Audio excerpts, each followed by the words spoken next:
This is the Powered Up Podcast, show 45.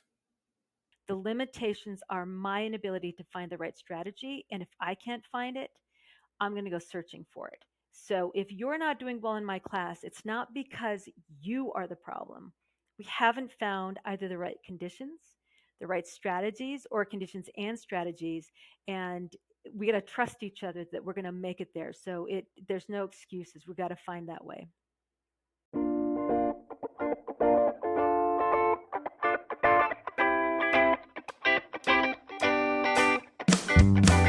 Welcome to a real-world education with insight and advice from teachers in the game, where current and former educators reveal what truly sets apart the great teachers and what it takes to make a positive impact on students. Whether you're in pre-service learning, new to the game, or a seasoned veteran, this is the show for you. You'll leave feeling inspired to take action because we are powering education by empowering you.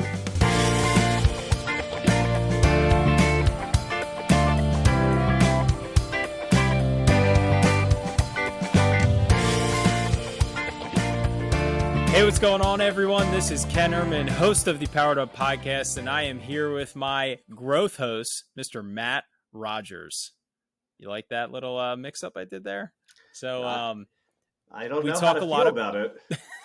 We talk a lot about it's either a compliment or a you need to grow moment. So I'll let you in the audience decide how we're going to take the growth host terminology, but we talk a lot about growth with our guests tonight. We have a fantastic guest. The conversation was thriving, so we're going to keep this intro nice and short.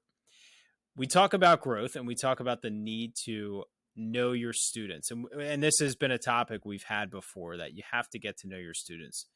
Matt, what is one simple key strategy that you use to get to know an individual in your classroom?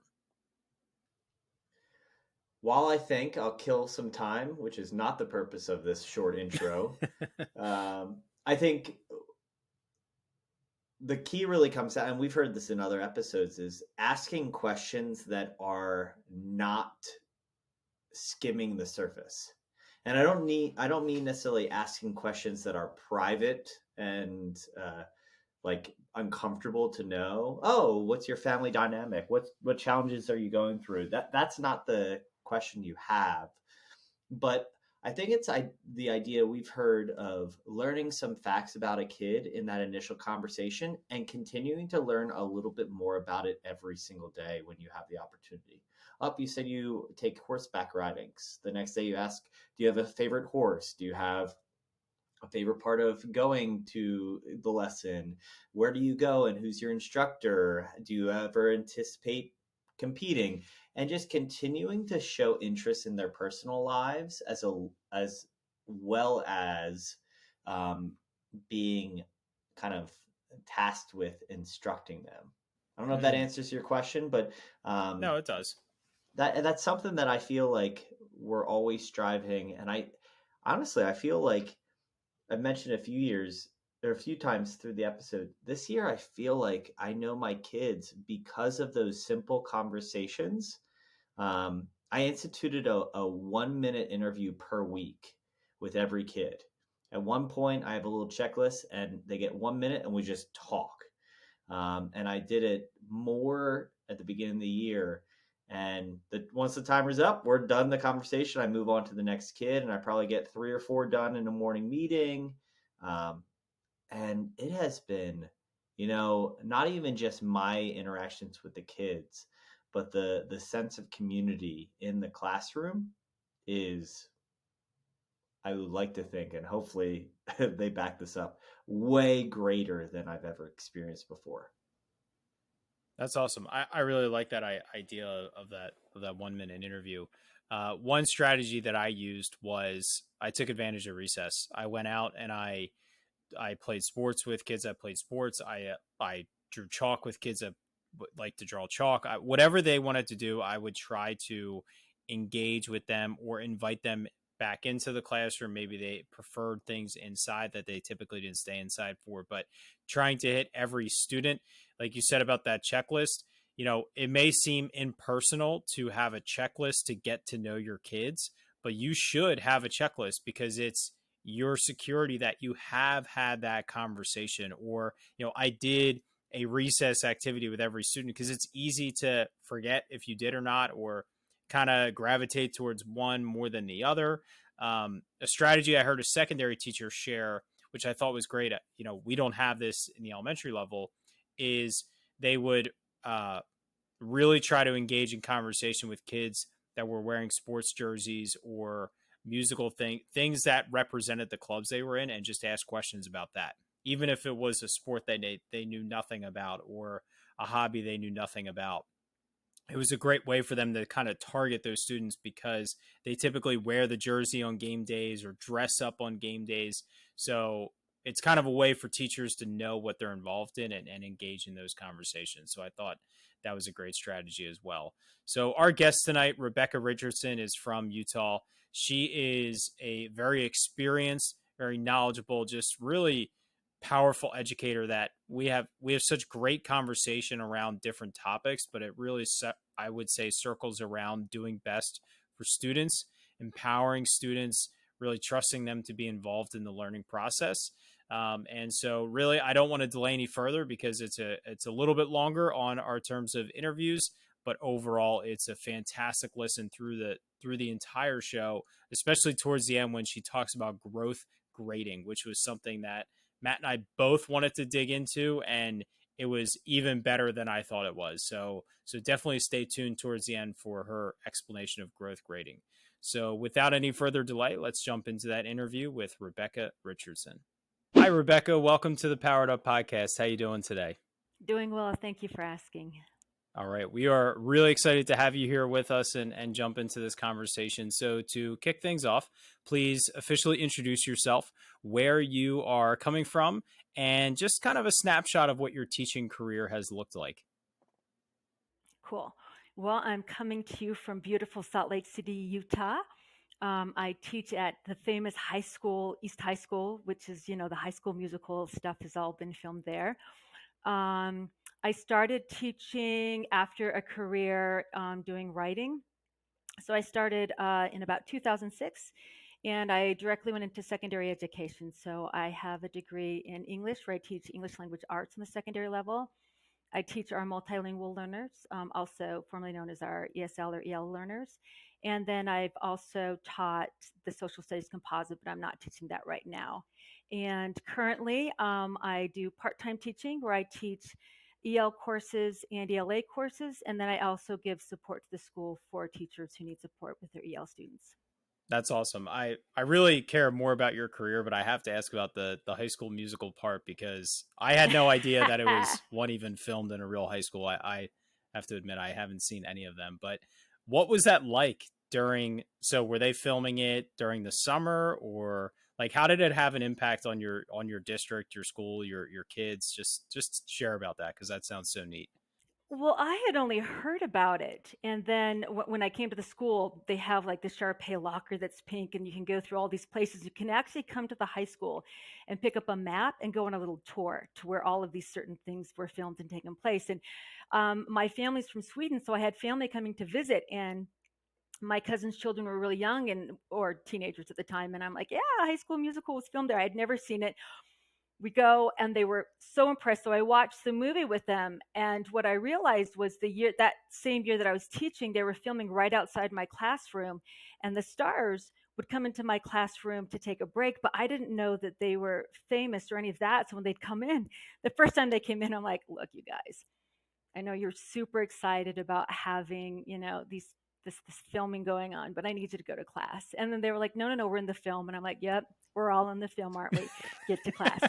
So the director had to come and tell me that they actually were in the movie, and that could they sit there. So when I watched the movie, I was like, oh, I was like telling some pretty famous folks, you guys need to move on. So I thought that's pretty. But when they came in, something that was really great is that they are really talented. It was the original cast, super talented young people. And they would sign autographs. And just outside my classroom, they were playing and singing. And it was really exciting. So, yeah, it's the real thing. I have to admit that I definitely was a fan of the musicals. Even we were in college, it came out. I had a girlfriend at the time that when the second film came out, we went out to the movie theater.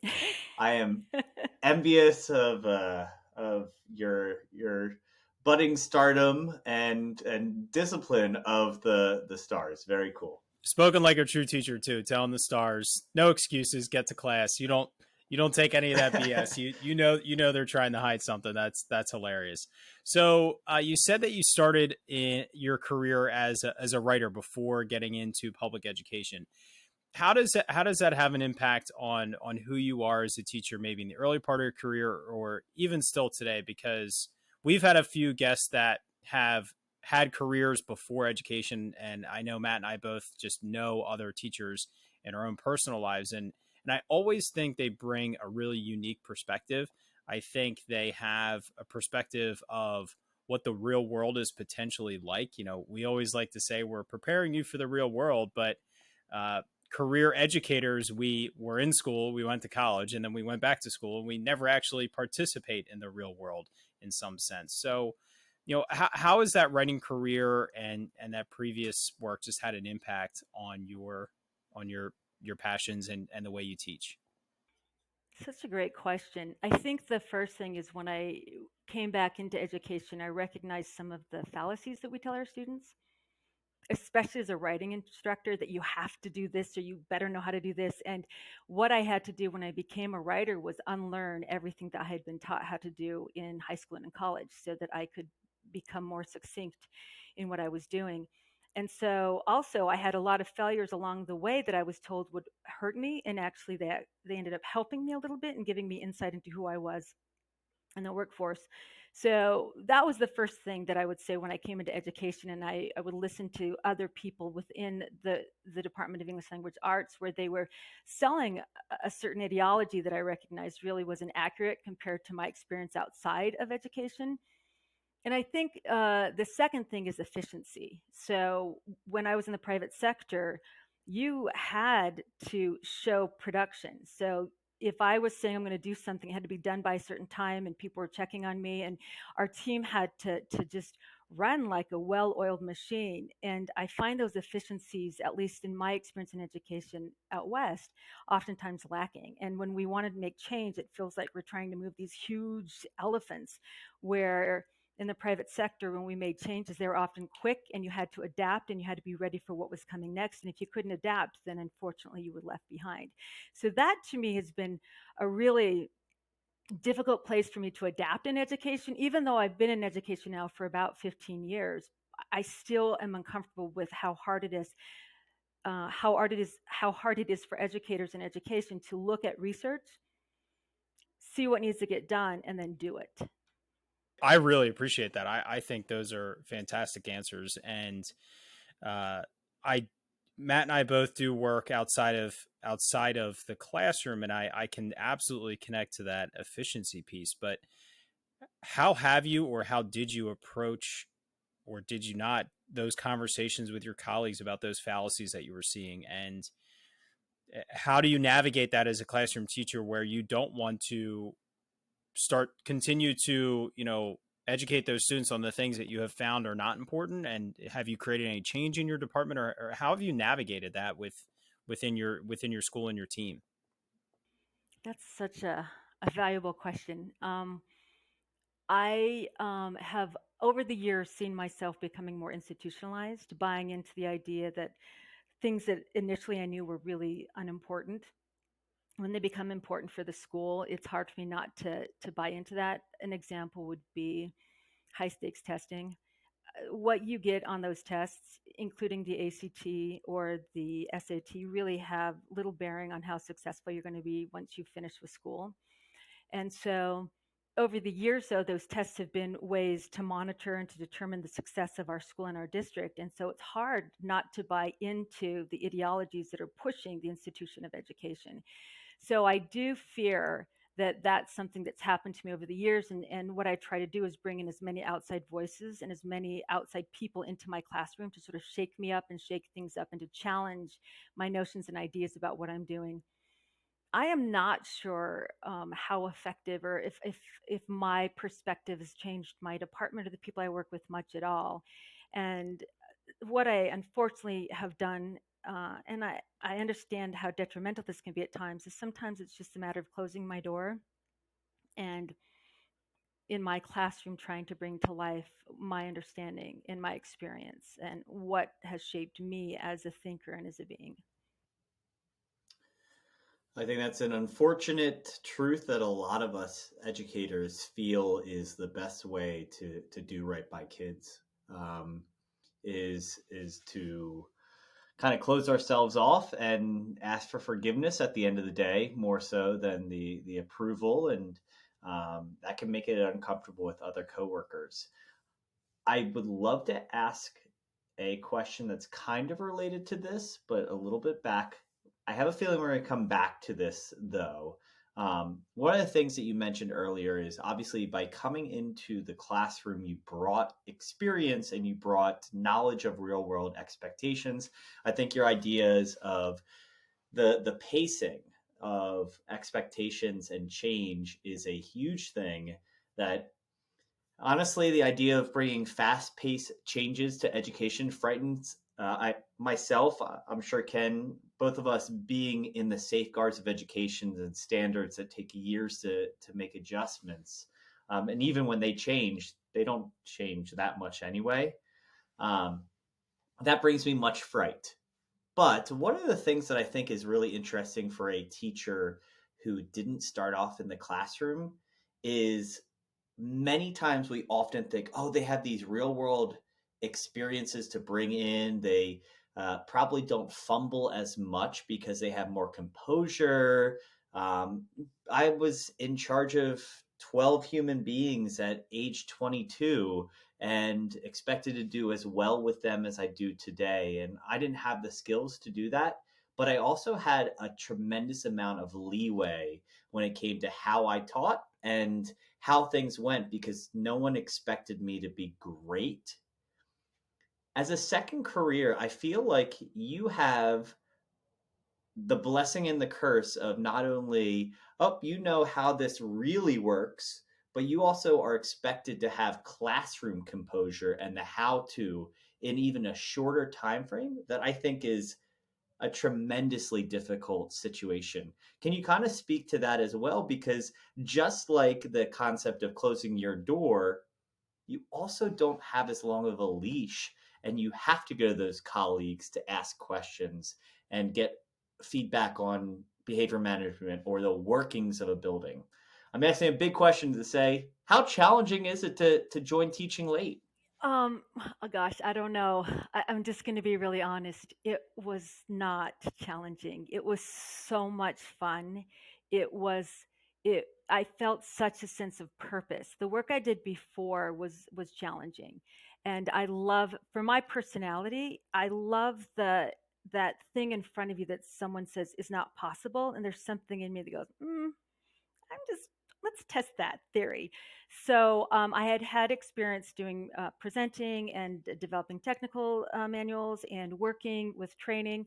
So this really wasn't necessarily different. And a big difference between training and doing education is in training, you're teaching skills that are pertinent to a job, but in educating, you're teaching that very like basic critical thinking and problem solving and how to collaborate and cooperate. So for me, the switch was not too challenging, and I am so lucky when I say this because I've worked with student teachers before.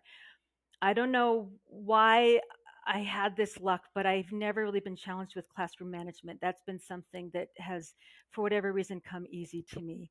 But what was hard for me was working in high school. I was working with these incredible expectations, and I had been in graduate school, so I went back and went to graduate school and got my teaching degree. So the biggest struggle for me was how to scaffold, how to break down the work so that it was digestible for students, and moving away from adult learners into teen learners. And I want to go back and write a letter to every single one of my first year students because I had people outside come and watch me teach because I knew I was failing. I had that conscious incompetency where I was completely aware that it wasn't working and my outcomes weren't great. And the students were so on but it wasn't working. So I had a lot of people come in, and more than one people left saying, "Why are you teaching graduate school to seventh graders?"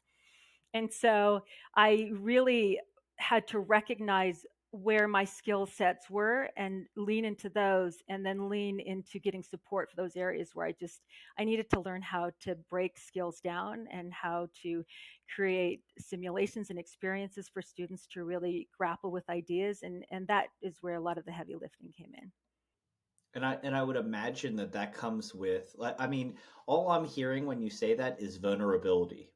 The concept of vulnerability, and honestly having confidence in, maybe not confidence in your teaching ability, but confidence in your passion and your drive to get it right. And that is a super hard thing to whatever reason you choose education to go into it. It's super hard because we as nature, Ken and I have this discussion about what does modern teaching look like in terms of control, because control is such a huge part of how we envision education. I need to control the behaviors. I need to control the instructional path. I need to control the intrinsic motivation, something you will never, ever touch. But what is real world teaching today? It's giving up that control in a confidence that it will translate to deeper learning and higher level thinking. And to say that you had the composure so early on, to, I don't know if it's confidence or you just knew you needed to get it right, to have people come in and give feedback. And that is absolutely, like, big kudos to you. I don't think I could have done that. uh, well, I don't know if I can do it tomorrow. I don't know if I believe in myself, but it all comes down to, I'm sure, obviously, you having a subject area where you are super fluent and comfortable in, and you bringing that passion and putting it in front of kids and seeing them light up. That's why you got into it. That's why you're doing it now. And those kids that hook into it, yeah, I could imagine behaviors are not a huge issue. But it's probably some pulls and tugs to get to that point too with many of your learners. Well, I think that's where experience does help, because in the private sector, I had so many fails. And the beautiful of those non public fails are you have those little shadows you can crawl away to, lick your wounds, regroup yourself, and come back and try again. And I think that the gift was that I had failed before and I trusted myself to come back from it. And I also recognized from my private experience that there is a true benefit in getting other people's perspectives to support you in your growth, and that really none of us reaches our fullest potential when we're doing this alone. And that's where I'd say the detriment of me closing my door and trying to do it on my own means that I'm missing out on those voices and those lenses that will enable me to become more successful in my pathway as an educator.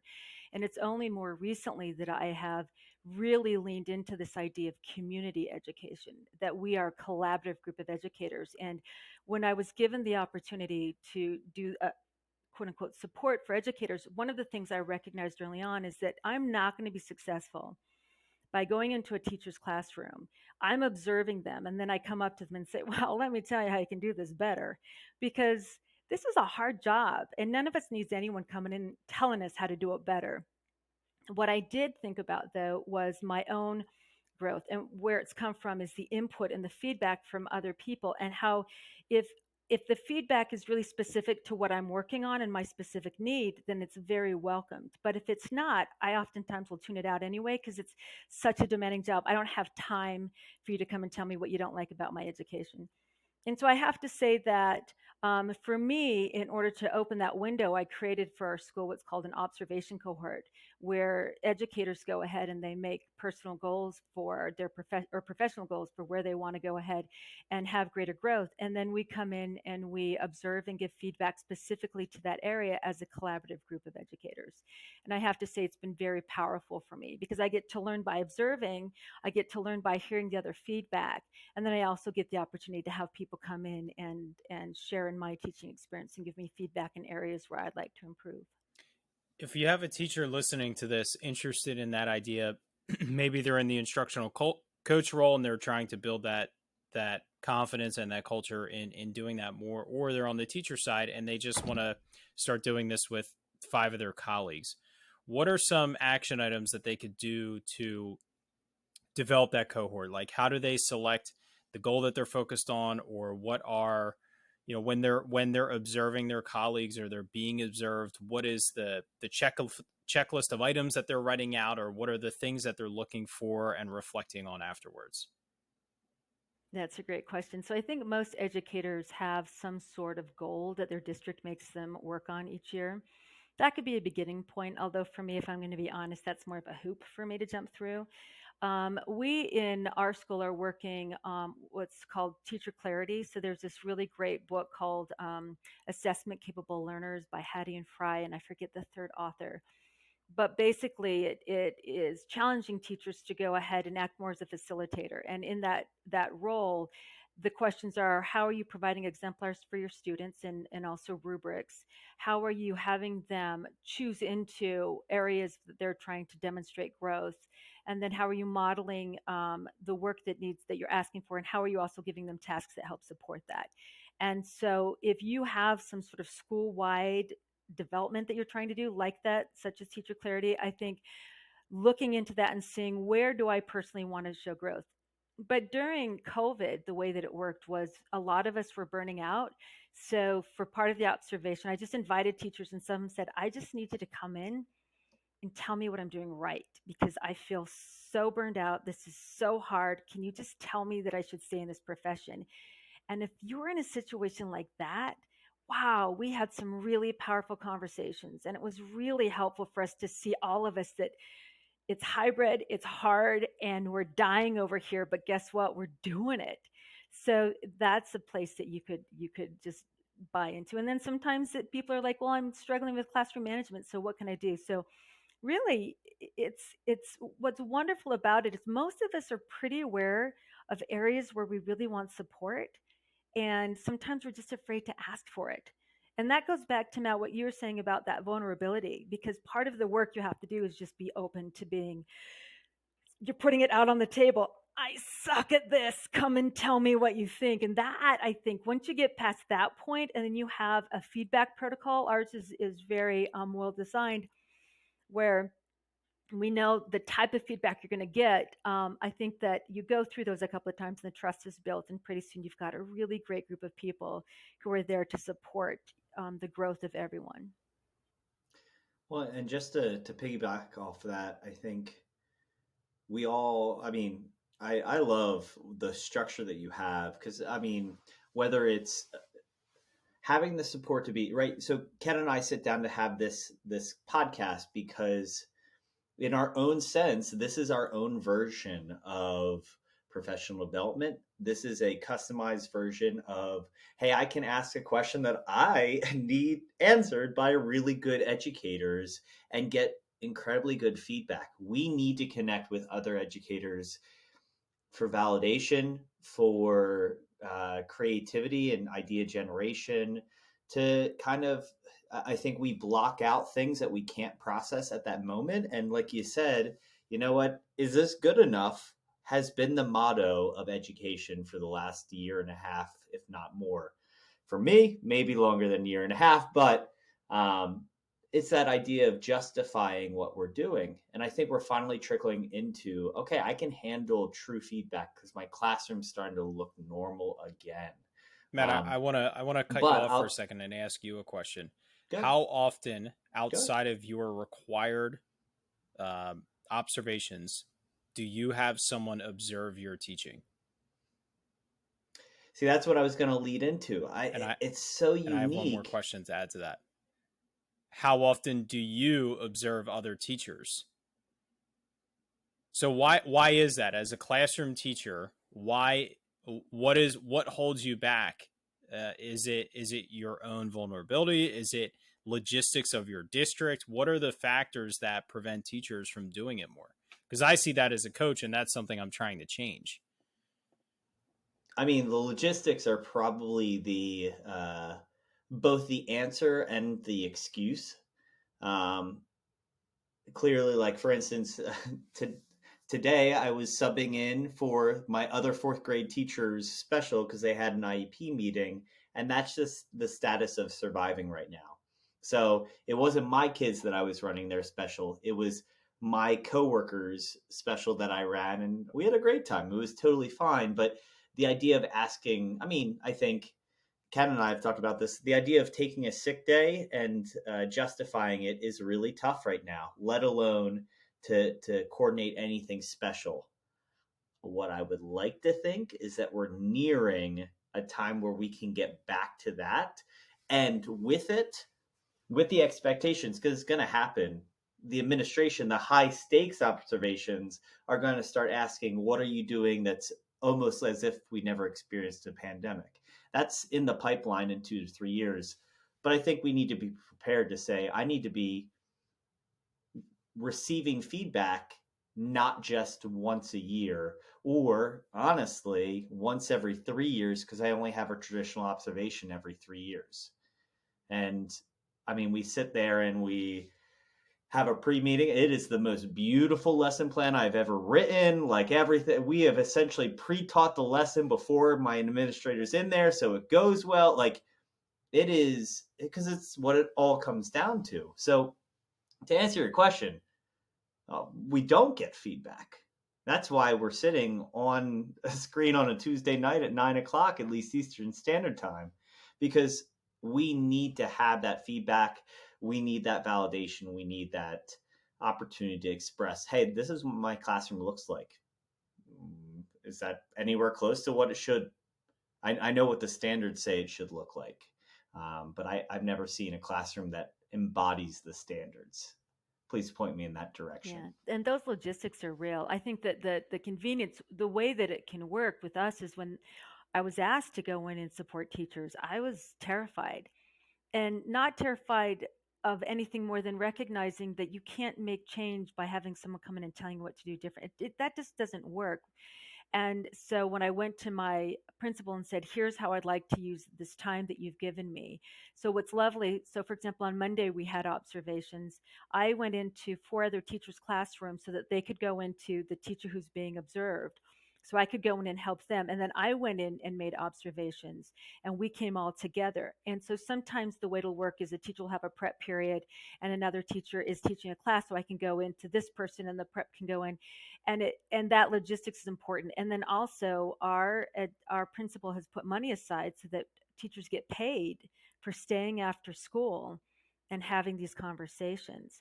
And I just record the meeting notes so that there's a place out in OneNote where teachers can go and see, here's the observations we made, here are the notes of the focus feedback. But part of the feedback always includes, we start with a celebration. What are the things that are going really well in this classroom? And then we move to that very focused feedback of, here's some suggestions and ideas. And I will tell you, people are doing some amazing things in classrooms that it doesn't get seen. There's some extraordinary stuff that happens from these really subtle, and if you've been in education and you see those subtle moves that a teacher makes, and you're like, oh, look at that. I mean, if we could put like a teacher on a screen, we could probably do like that sports casting of, and she put the pencil down and turned and multitask. But seriously, as an educator in the classroom, when you notice the subtle moves, you're like, I can't believe that just happened. And then also the way that they present curriculum and the way that they have rapports with students. And more than anything, when I'm going into these classrooms, I'm excited because I'm thinking, who knew? Who knew that that could be done? Or how did they just do that? And oftentimes these feedback cohort sessions turn into also at the very end, time's up, you got paid, but we're sticking around going, girl, now I just saw what you did there, and I need to talk to you more about. And there's this kibitzing going on. And I think for a lot of us, this is the exciting part of education. Is it's about that internal challenge. It's that constant growth, and that's what I think the observation cohort brings us. Yeah, and to that point, with that recognition, if you've never really had the opportunity to just sit in and watch a teacher and observe it for a specific purpose, I think is always more beneficial when you're trying to look for specific aspects. But just seeing it in general, you take in so much and you recognize so much, because when we're teaching in the trenches, it's impossible to really see the big picture of everything that's going on, because we're focused on one kid, all 30 kids, depending on what it is. And when you have that opportunity to just sit and watch, there's so much that you gain, even from a, for lack of a better term, just like a normal lesson. You still just pick up on so many things that you can observe and see. And what I think was really important with what you did is you went to your principal with a plan. You went to a key administrator and said, here's what I want to do. And I would assume you followed up with, here's why I want to do it. And you worked with the principal and got the principal on board to support that, in this case, monetarily. It doesn't always have to be support with money, but just support in effort. I can think back to when I was teaching fifth grade. I had a teacher approach me and ask me to do peer coaching with them. And in Pennsylvania, you have to be, certified to do peer coaching as part of the observation cycle. And I wasn't certified. I was only teaching for about 4 years, and I just hadn't gotten around to it yet. And another teacher asked me like a week later to do peer coaching for a similar topic.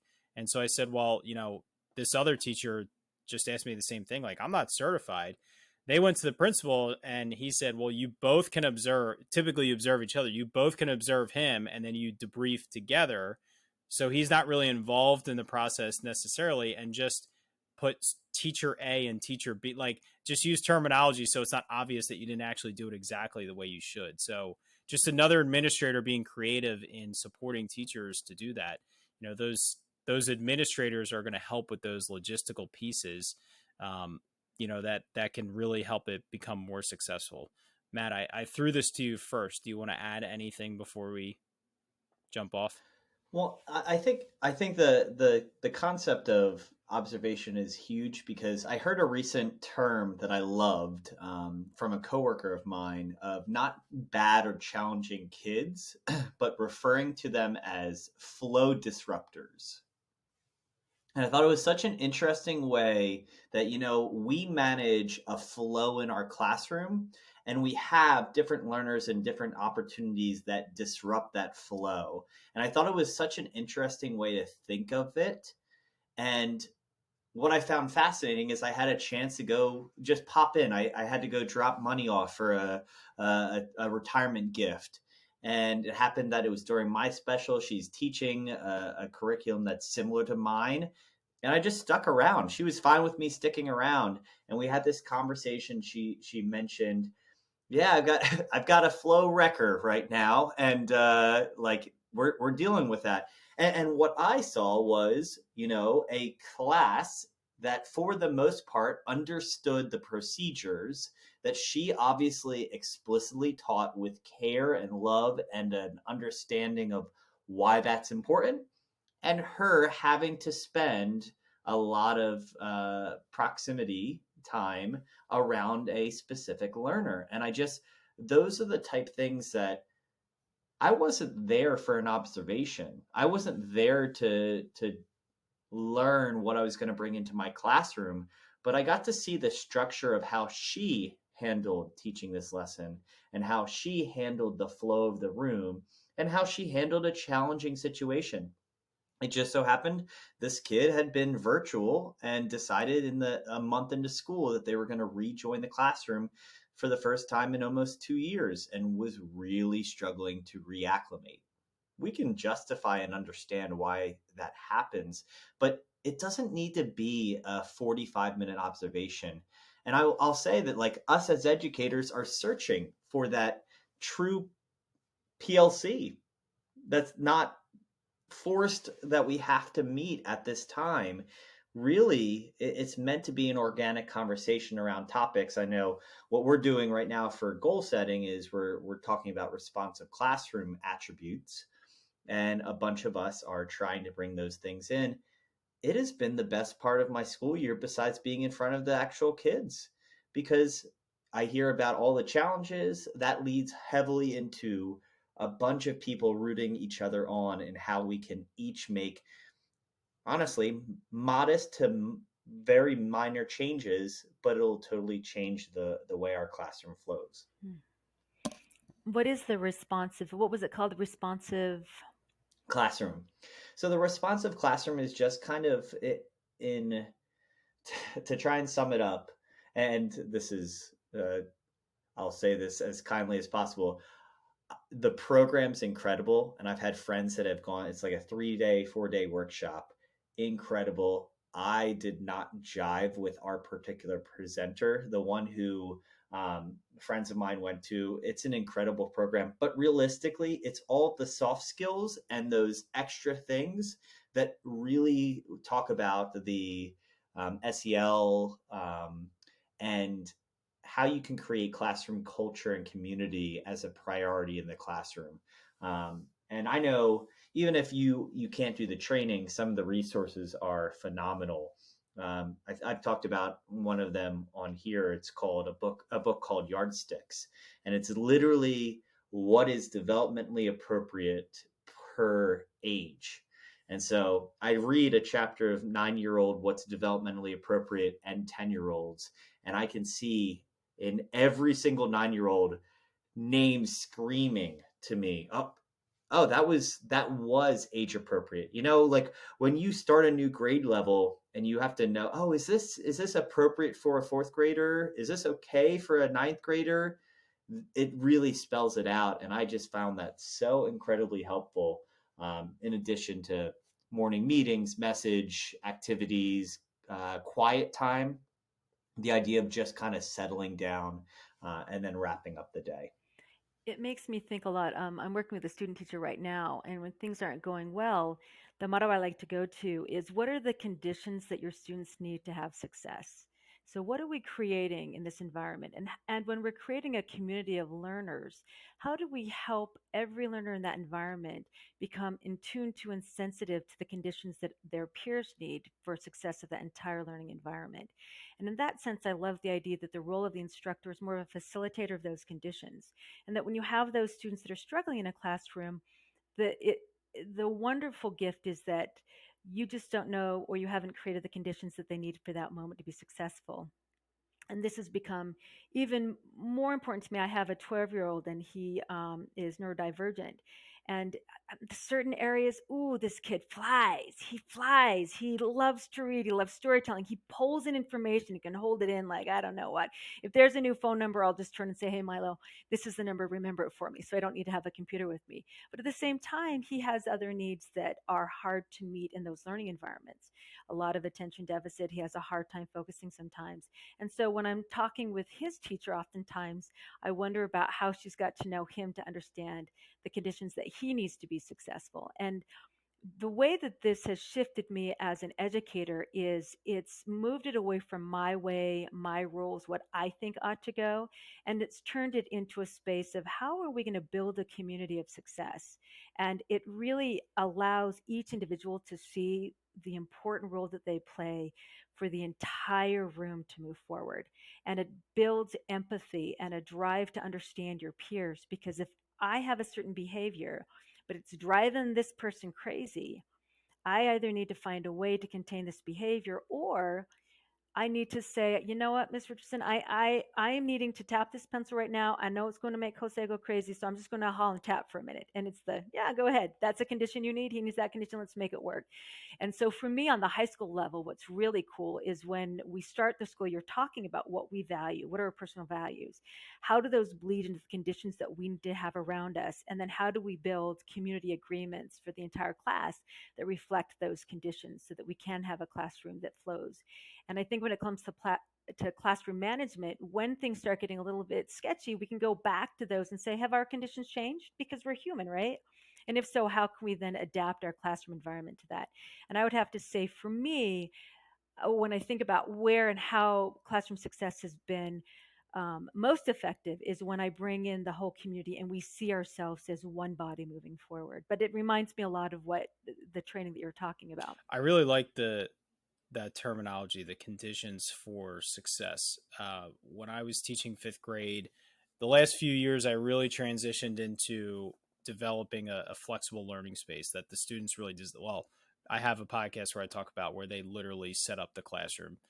They walked into a pile of desks and chairs, and we spent the week designing the room, but we spent it talking about how do we design this space to be the best learning environment possible.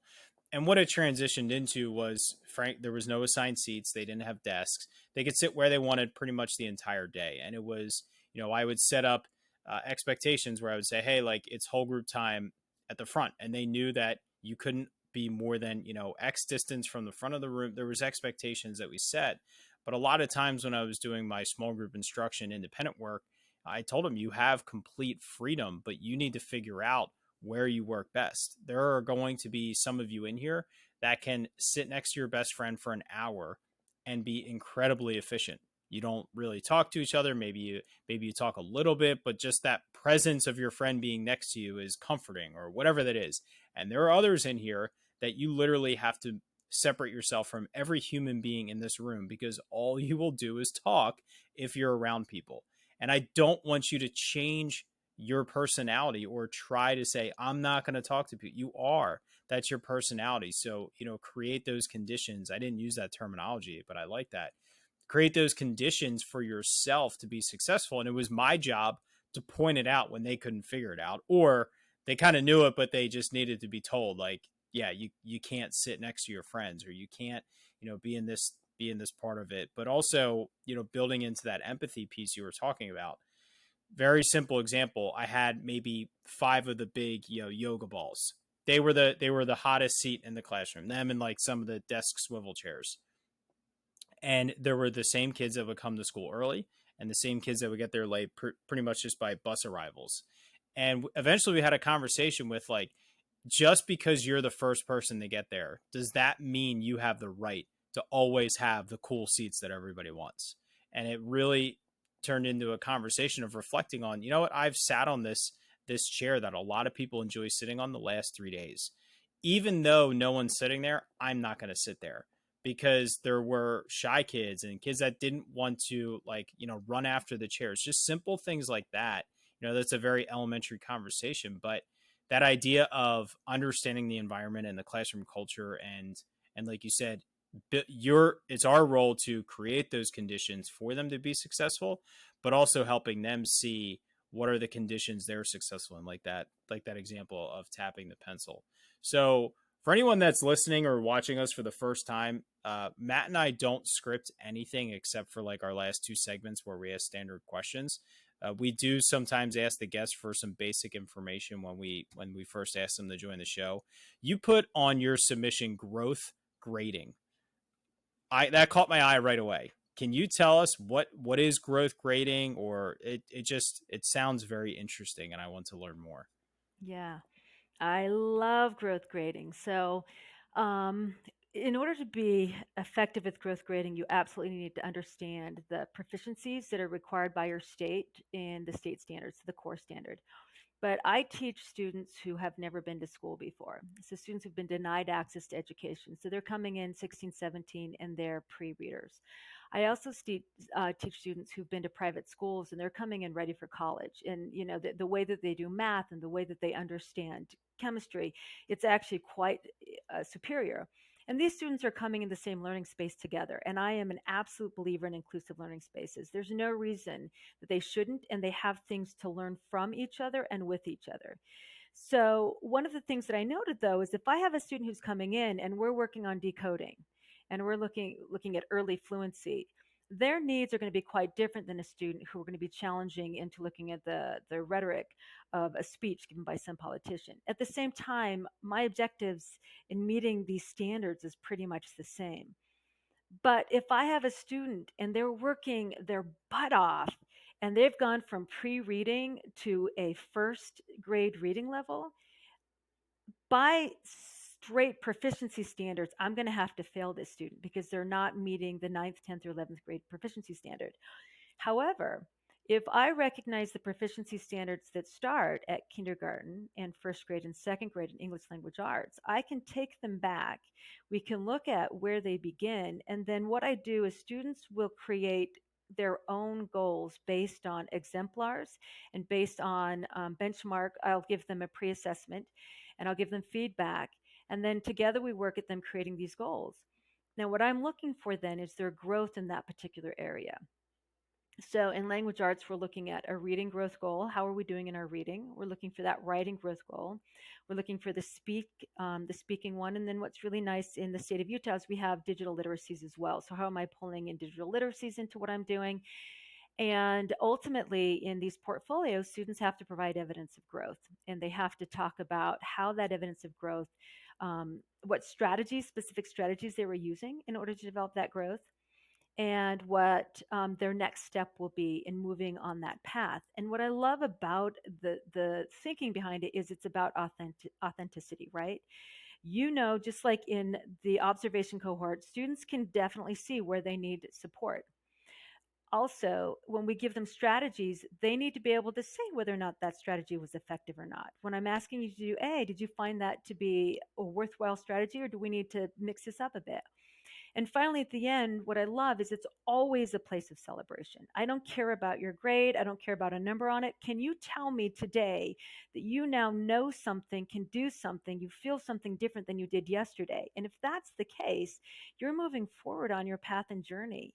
And if I can get you reading from a kindergarten level to a second grade level in a year, you'll be fine. You're on this path and you understand what learning looks like, what it feels like. You know what it's like to be a person who is using your own voice and sense of understanding and developing goals as a learner.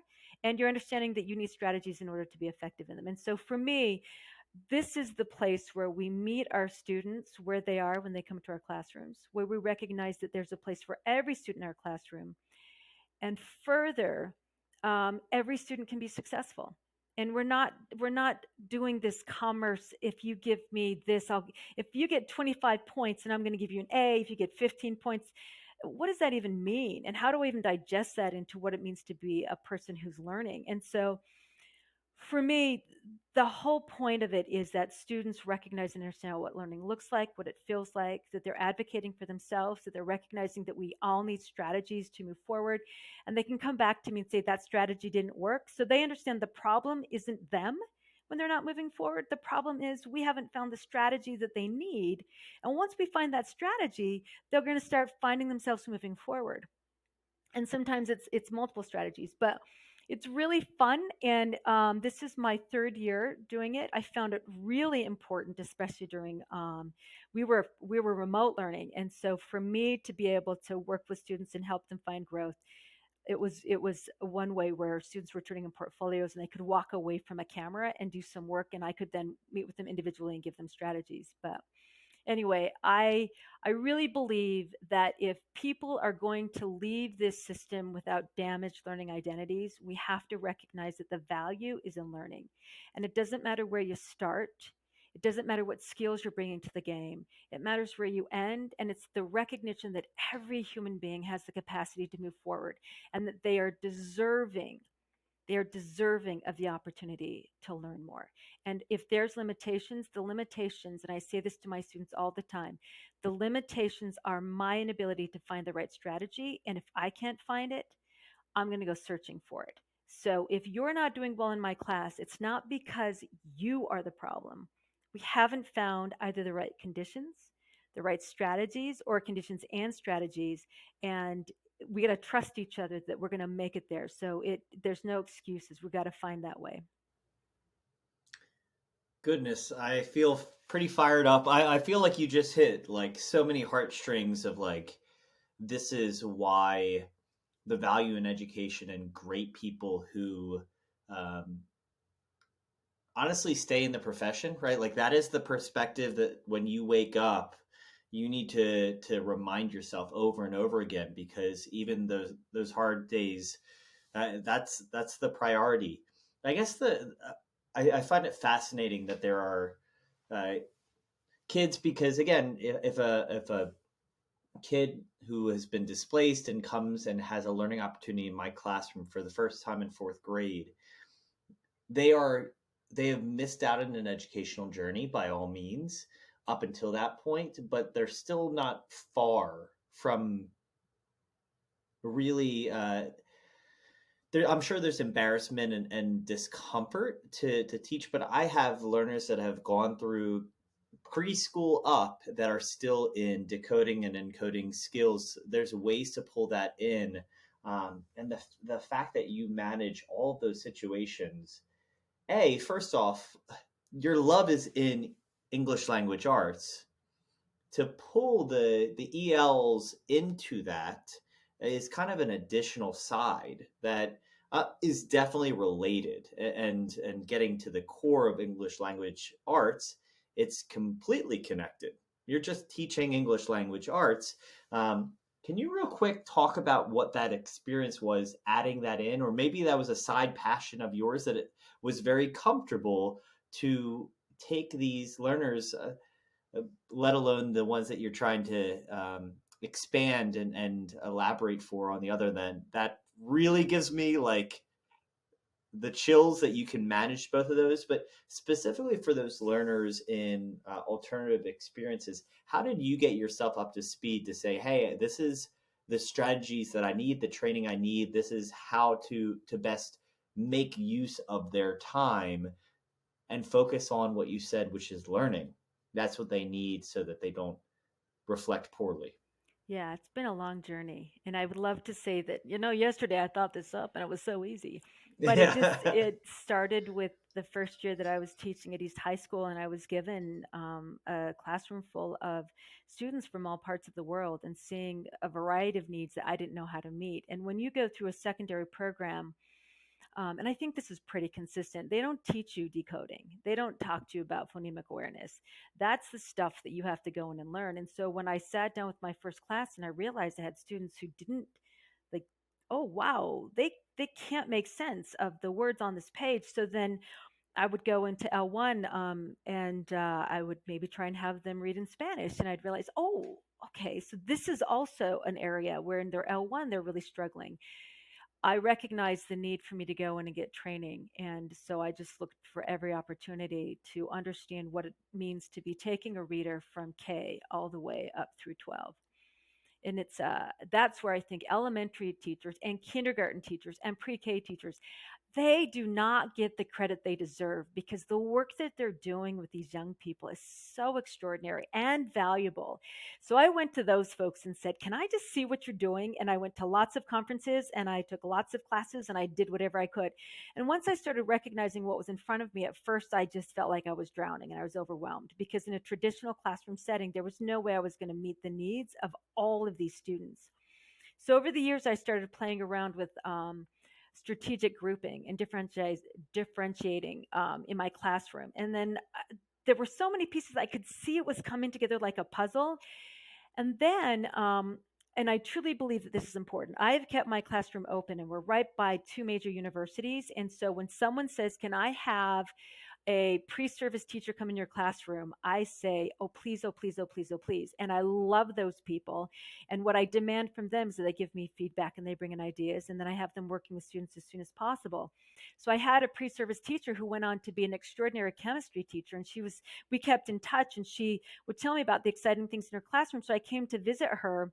And when I saw how she was doing proficiency grading, I could see proficiency grading. This is the next step. And then I went to a conference and they talked about it was just teacher clarity. And as soon as I went to that conference, everything that I'd been working on for 10 years just fell into place, and I could see what I needed to do.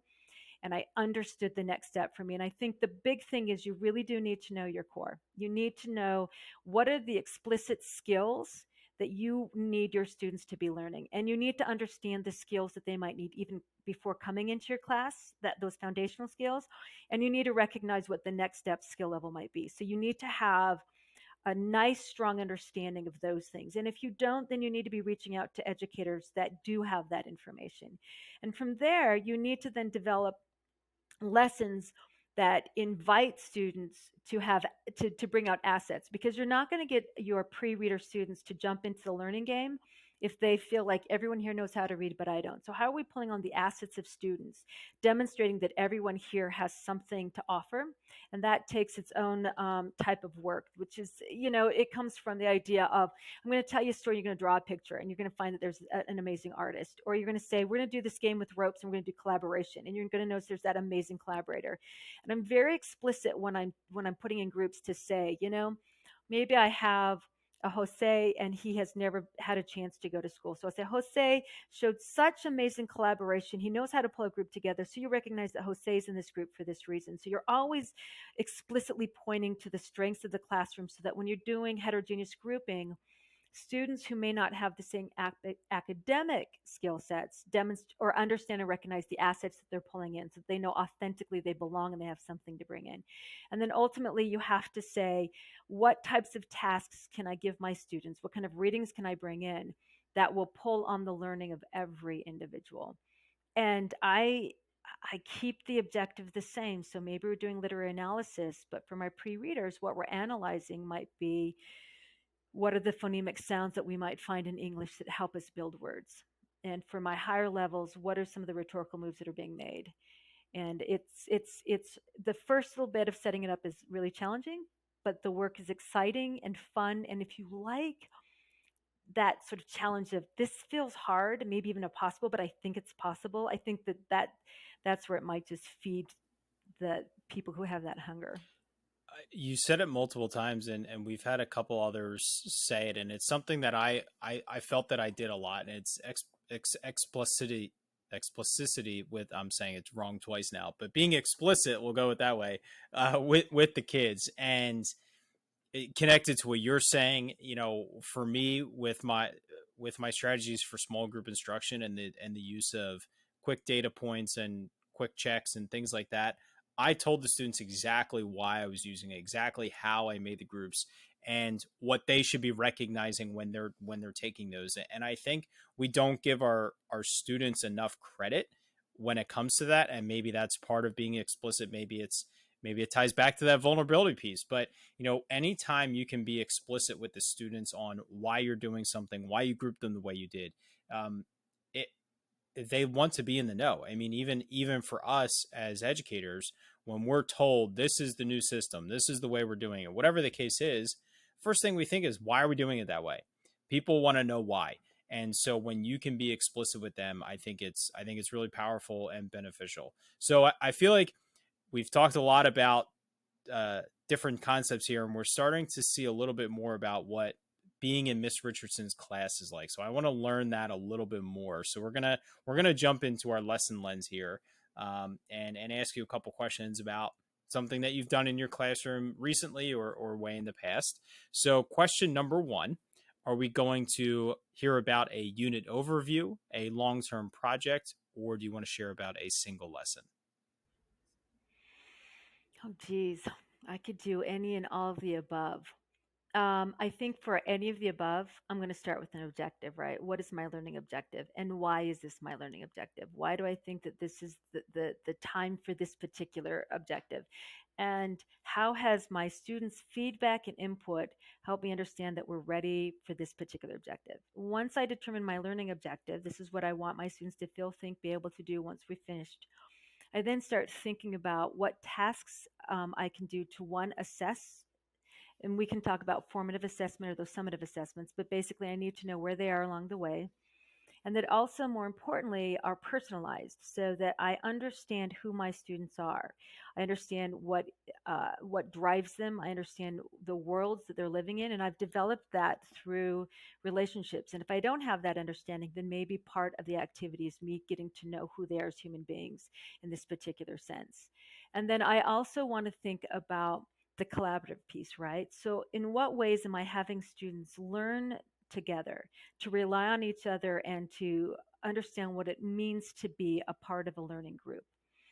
So, I think that one of my favorite lessons that I ever did started with someone coming to observe me. So, I invited my little brother, who's an artist, to come and observe me. And I said, hey, I want to make this more dynamic. I want to bring to life, because it's language arts and you can only write so many pages before you kill people with writing. And he came in and observed, and he said, I've got an idea. So we collaborated together. He's this really great artist, and he said, what if you had your students write poems? So the skill, of course, was going to be how to use particular language within a context and looking at connotative use of language. And students wrote poems in L1 and also in English so that they had we could celebrate that use of multiple languages. And then they drew pictures, and he cut all of the pictures out in pieces of the poem, and he put this puzzle together, this huge mural of a puzzle, which was really cool. And then he painted, he did this kind of cool black and white painting, and he had this painting on the front, and then behind it you could come in and see all of the crazy what have you. But the students were so into it and they loved the work. The poetry was breathtaking. And then we had a community night because I truly believe that the work that we do deserves an audience and that students need to understand their voices matter. So we had a community night where the news came out, important people in the community came out, and they read their poetry and they shared their stories, and they could opt for stories as well. And we unveiled this big, beautiful piece of artwork. And at the first, it just looked like faces of people and flags. And the theme of the night is what we see in the surface is so wrong. And I don't know about wrong, but like we stop oftentimes at skin color, at language, at origin of country. But once you lift it up and you see what's underneath, it's this menagerie of what makes us who we are. And it's this beautiful, complex, hard to decipher thing. And so the students were so enthusiastic and excited about that. And they had such a great reception from the people around them. That school year was the best year. And everything after that, they just put themselves into. And so it was really, I think when you find those ways to personalize the work. So for me, that sort of, we're going to learn stuff, but we're going to personalize it. We're going to bring in an audience. And the other thing I love to do, because we're so close to the university, is I'll reach out to the professors. And when we're doing our research writing, we have this place where we just present our findings, and then they get feedback from real professors. And I love it when they say things like, "Oh, Miss Richardson, I did not do a good job. I want to do it better. Can we do it again?" And one year, the first presentations were terrible. And as a facilitator, I could just go back and say, "In what ways are you doing this?" Or "What do you think?" And those questions we ask our students to get them motivated. And then when the scientists came in with their clipboards and gave them feedback, they were embarrassed and they said, "We can do better." And they asked for a second chance, and we did a second chance, and they came back, and the work was amazing. So I just think that I love bringing outsiders in. I love having their work go out. I love creating spaces of authenticity. And I love helping students see that regardless of who you are, you have an asset to bring into the conversation. I don't know if that's what you're looking So, for. well, we're gonna, yeah, I think it's a beautiful picture. Can you, well, first off, you tap into authentic audiences, which I think is honestly one of the best ways, or even authentic experts beyond you, right? You have more expertise in your field by being a professional prior to being in the classroom. But for Ken and I, we bring professionals in all the time to try and let them see and ask these questions. And it's a risk by all means, but the kids seeing that is one of the greatest ways to pull intrinsic motivation. And I'm not surprised at the follow-up. They knocked it out of the park because they recognized, okay, this is a real opportunity. Can you kind of one of the things that I'd love to hear a little bit more is that dynamic of up until that big, hey, the news is coming, you're expressing all the work that you've done. Can you pinpoint a little bit of, you've hit kind of the objectives, but what are some of the attributes that the kids are actively doing throughout the process? And maybe what is your role in continuing to keep that in the straight line direction? So I think the active thing, we start with exemplars. So here's our objective. What does it look like? And what does it look like on various levels? So can we use a rubric to look at these and say, oh, we can see that this first example may not be the most complete writing. This is a beginning project. This is an early draft. And then here's a draft we see that is somewhere in the middle, but it's not necessarily complete. And so I give them the work of doing that critical thinking, using the rubric to determine which one of these pieces is the one that looks most complete. And if you have multiple exemplars and they're authentic student work, I find that helps as well. And I'll go to students and say, this is such a great example of an early draft. If I take your name off of it, can I use that as an example in my class? So over years, you get to go ahead and you compile those things. And then we go and we look at what are artists doing? Like, how are people integrating the written word with an artistic piece? And how are they thinking about themes? And so I get to play around as a language arts teacher. What is a theme? How are themes represented visually? How are they represented in the visual word? And we have those conversations looking at other people's work.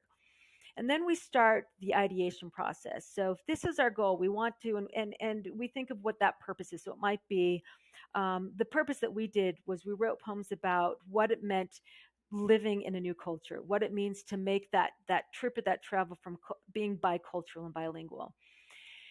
And so we also then did work of what does it mean to have an authentic voice. When we look at someone's writing, how do we identify the voice of an authentic writer, and how do we feel like that voice comes to life? And so what are some of the moves that writers are doing in their own writing, professional writers in particular?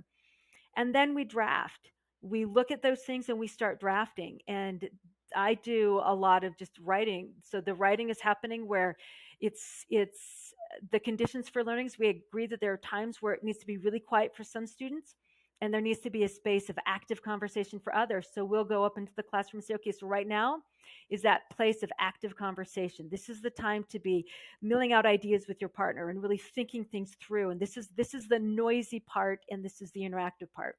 And then we agree, okay, now's the time where we're going to focus. So we need to keep quiet so that those who really I need a quiet space.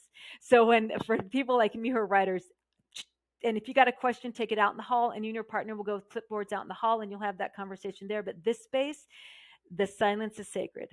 And then we do that. We go through drafts and drafts, and I have them. We'll take out the exemplars. Where do you think you are? When a student brings me something, I don't want them to, like, I really disdain, is this good? And I like to bring it back to them. We're looking at the exemplars. Where do you think you are on your path? What moves do you now want to make? And what strategies are you currently using? And then we'll pull in some strategies. So remember how we did X, Y, or Z? I'd like you to try that. And then we get to the point where we say, here's our deadline. Where are you on this? Is there something that you need to come in after school or during lunch? And I love it. I have a busy classroom in lunch and after school. I often have students there who want to finalize those products. And then we talk about what it means to have a public product. So that's when we stop and we say, is there anything in my writing or in my art that feels like it's not ready to be seen or heard? So if I've written about my grandmother being an alcoholic and that's private and I need to take that out. Have I talked about being homeless and I'm not ready? That feels raw. I wrote this poem for myself, but it's not ready for someone in the public to see it and to use that judgment against me. And at that point, we get to talk about what it is to have a public voice and a private voice, and what it means when we start putting our artwork out in the public sphere, and how that can come back on us. So we have to be really prepared for sharing the things that we want to share. And if the information is really vulnerable, I'll probably call a parent and say, I noticed that, Stephanie's talking about suicidal ideation, and I know that we've talked about it, and I'm concerned that she may not recognize that conversation that it might evoke and she'll be a part of. So can you talk to her and make sure that she's really ready for this to be in the public sphere? So I feel like that's really important, because young people don't necessarily think about that. And the way that social media works, so much of the private becomes public. And so I really want them thinking about who is their private self and who is their public self. So we have conversations about that. And then we talk about the final drafts and what does a polished final draft look like. And then we have a practice presentation. And we talk about, once again, how we want to present as the public self versus the private self, and what parts of ourselves we're willing to make public, especially if the media is coming in. And at the end, we have that culminating project. But the culminating project to me is not as important as at the very end, that reflective piece. And that reflective piece is where we talk about where we started on this journey. What was something that I thought that a skill that I was working on? What was a content piece that I wasn't sure of? And now what do I know? And what evidence do I have that I know that? And how have I changed as a person, having had this opportunity for growth? And so that's sort of what you would see happening in my classroom. And during those public talking places, I'm often consulting with students. I'm doing a lot of that one-on-one. So here, if I have an early reader, I might ask them to challenge themselves by using different academic vocabulary. If I have someone who's had more success, I want to challenge them by being more complicated in their thinking. That's that's incredible. You can tell it's a orchestration of a lot of moving pieces, but it's centered around student growth, and them working towards a product that they're going to be proud of. So we could continue this conversation all night, but we want to be conscious over time here. So we're going to move into our last segment of the show, known as the exit ticket, where we ask the same 4 questions to every guest every week. So question number 1, what is the best thing a teacher can do to make a student's school experience better? Make it about the student. Recognize that you're not there for you. It's not the Rebecca show. It is about how can I develop a space where that student sees their potential and greatness and they're available and willing to take risks to meet themselves on that road. Beautiful. What is the best advice that you've received? It could be from a colleague, supervisor, or even a student. I think that there's no such thing as perfect, and Ooh. that's I've been told that a lot of people. Can you tell I have a little bit of a perfectionistic problem? But yeah, that idea of let it go. It doesn't have to be perfect. This is good enough. Learning about good enough, and then also that practice makes progress. We're never trying to get to perfect. We're just trying to get a little bit better. That's perfect. So we know the school year goes in waves, and there's those days or weeks that we struggle to make it through the lessons. We're feeling bogged down. It might be conferences, report cards, what have you. What's something at a moment of weakness that every educator needs to hear to kind of power up and push through that resistance? I think we have to go back home. And what I mean by that is go back to the reason you came into the classroom. And then that may have changed for you a little bit. But go back to that thing that brought you here in the first place and that you loved and spend some time with that. And for me, it's students. So it's easy to fall into a facilitating a repetitive classroom. What separates teachers who constantly seek change, innovation, and new teaching strategies? Energy, and I also think being a bit fearless. I think that it's easy to get comfortable, and I think that we have different people going into education for different reasons. But I think for me, my love of this profession is that it's never perfect, it's never easy, you're never done. And every year there's new technology, there's shifts in culture, and so you always have to be on your A game. And I would say also listen to your students. They have the answers. What they're doing, you need to understand. What they care about, you need to understand. And that's going to change. And in 15 years, we've gone from the flip phone to the smartphone. And there's a whole undiscovered country that I get to be a part of with every new classroom. And so I think meet your students where they are and recognize, especially in the secondary space, just because you did it in first period and it's the same content doesn't mean you got to do it in second period. That's a whole other community. That's a whole other group. So I think that there's that space of step into that undiscovered space and you might find a part of yourself that you never knew existed. So I don't know about you guys. I would love this conversation to keep on going, but I understand that we cannot keep on going.